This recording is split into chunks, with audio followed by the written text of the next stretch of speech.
নমস্কার বন্ধুরা, রুমাস ফুড সার্চে তোমাদেরকে স্বাগতম। আশা করি তোমরা সবাই ভালো আছো, আমিও ভীষণ ভালো আছি। তো বন্ধুরা, আজকে আমি নিয়ে চলে এসেছি একটা নতুন রেসিপিটা হচ্ছে আজকে আমি পার্শি মাছ দিয়ে করব বেগুন দিয়ে। তো দেখো, অলরেডি আমি বেগুনটাকে কেটে ধুয়ে পিস পিস করে লম্বা লম্বা করে কেটে নিয়েছি, আর এদিকে মাছগুলোকে ধুয়ে নিয়েছি, কেটে নিয়েছি।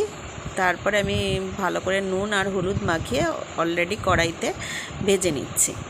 তো মাছগুলো এক পিঠ ভাজা হয়ে গেছে, সেই জন্য আমি উল্টে দিলাম, উল্টে আর এক পিঠ ভালো করে ভেজে নিলাম।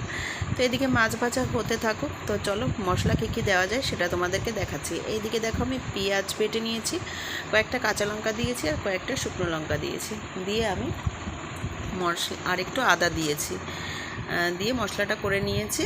আর এইদিকে দেখো, তেল, মাছটা যেহেতু ভাজা হয়ে গেছে তাই সেই তেলের উপরে আমি বেগুনগুলোকে একটু হালকা হালকা লাল লাল করে ভেজে নেব। তার জন্যে বেগুনগুলোকে আমি কড়াইয়ের মধ্যে ছেড়ে দিয়েছি। দেখো, বেগুনটাও আমার প্রায় ভাজা হয়ে গেছে, তার জন্য আমি তুলে নিলাম। এবার চলো, তেল দিয়ে দিলাম একটু, কড়াইতে তেল দিয়ে এবার কালো জিরে ফোড়ন দিলাম আর দিলাম তেজপাতা। তো এরপর আমি মশলাগুলো যেগুলো করেছি সেগুলো এর মধ্যে দিয়ে দিলাম কড়াইতে। এবার ভালো করে একটু নেড়ে চেড়ে নেব। তারপর আমি এর মধ্যে দিয়ে দেব হলুদ গুঁড়ো আর দেবো একটু নুন। তো এবার নুনটা দেওয়ার পর আর এর মধ্যে আমি দিয়ে দেবো একটুখানি জিরের গুঁড়ো। তো দেখো, মোটামুটি মশলাটা কষে এসছে। এইবার আমি কষানো যেহেতু হয়ে গেছে, তারপর এর মধ্যে আমি যে ভাজা বেগুনগুলো ছিল সেইগুলো আমি এর মধ্যে দিয়ে দিলাম। এবার ভাজা বেগুনটা এটার মধ্যে দিয়ে ভালো করে মশলার সঙ্গে বেগুনগুলোকে ভালো করে মাখিয়ে নিতে হবে। খুন্তির সাহায্যে আমি সমস্ত মশলা আর বেগুনগুলো ভালো করে নেড়েচেড়ে নিলাম। তো নেওয়ার পরে চলো, দেখতেই পাচ্ছ যে ভালো করে সমস্ত কিছু মশলা দিয়ে বেগুনটা দিয়ে মুখে গেছে। এবার দিয়ে দেবো হালকা পরিমাণে একটুখানি জল, ভালো করে একটু নেড়ে চেড়ে নেব। তারপর যতটা পরিমাণ জলের দরকার ততটাই আমি জল এর মধ্যে দিয়ে দেব। চলো, এবার যতটা জলের দরকার ছিল দিয়ে দিয়েছি। এবার দেখো, সম্পূর্ণই ঝোলটা ফুটে উঠেছে। এবার আমার পার্শি মাছগুলো এক এক করে আমি কড়াইয়ের মধ্যে দিয়ে দিচ্ছি।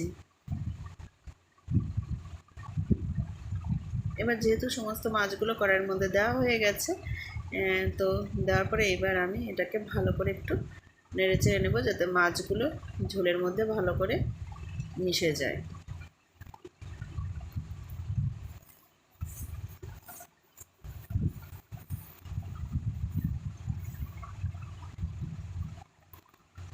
এবার আঁচটা একটু লো স্টিমে দিয়ে দিলাম, যেহেতু মাছগুলো দেওয়া হয়ে গেছে, ঝোলটাও প্রায় হয়ে এসেছে, সেই জন্য একটু লো স্টিমে দিয়ে দিলাম।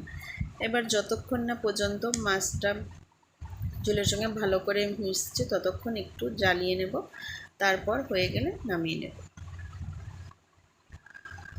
তো বন্ধুরা, দেখতেই পাচ্ছ যে মোটামুটি হয়ে এসছে। আমি প্রথম দিকে তোমরা যদি পারো দুটো কাঁচা লঙ্কা দিতে পারো, আর যদি না পারো আমি একটু শেষের দিকে গিয়ে দুটো কাঁচা লঙ্কা দিলাম।